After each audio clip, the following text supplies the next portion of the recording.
The light in the tyrant's palm. How Bonney saved. Bartholomew Kuma's soul.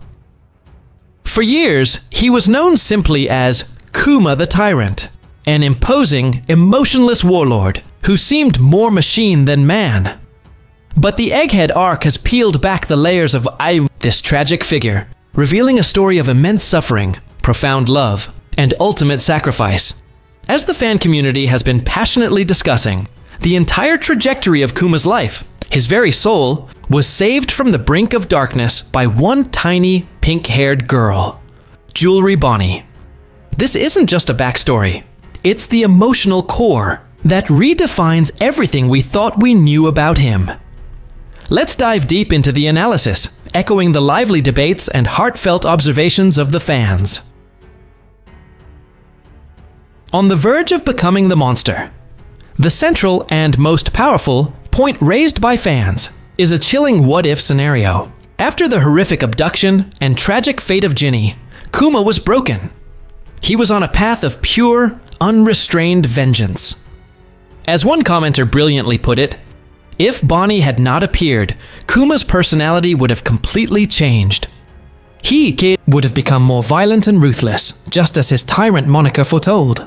This is the crux of his character. The world government's propaganda was about to become a self-fulfilling prophecy. Consumed by grief and rage, Kuma was losing himself. The 2 years Ginny was gone saw him become increasingly merciless, not just to his enemies, but to himself, pushing his body and spirit to their absolute limits.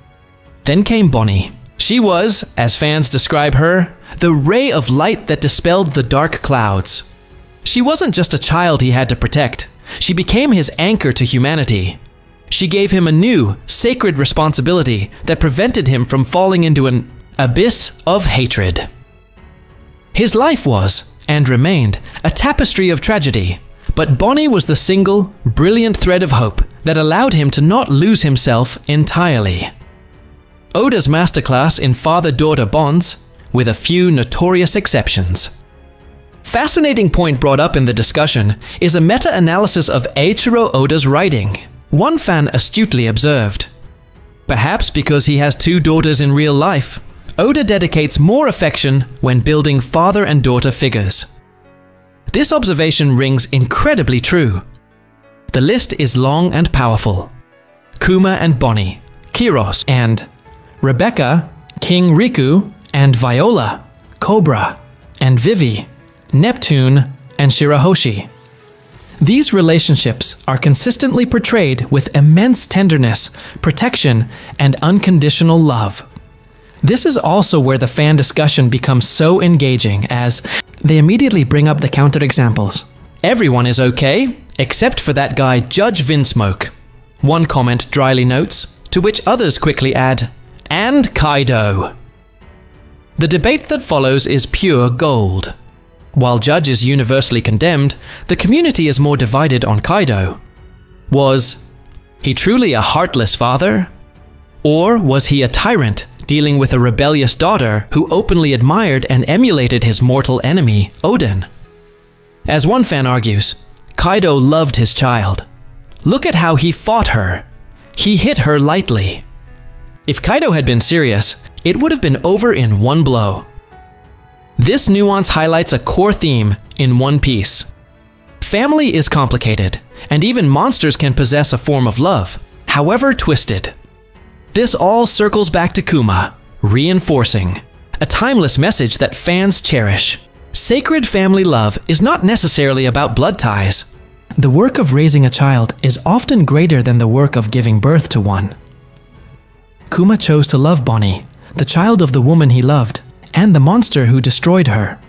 This choice is his ultimate act of defiance against his cruel fate.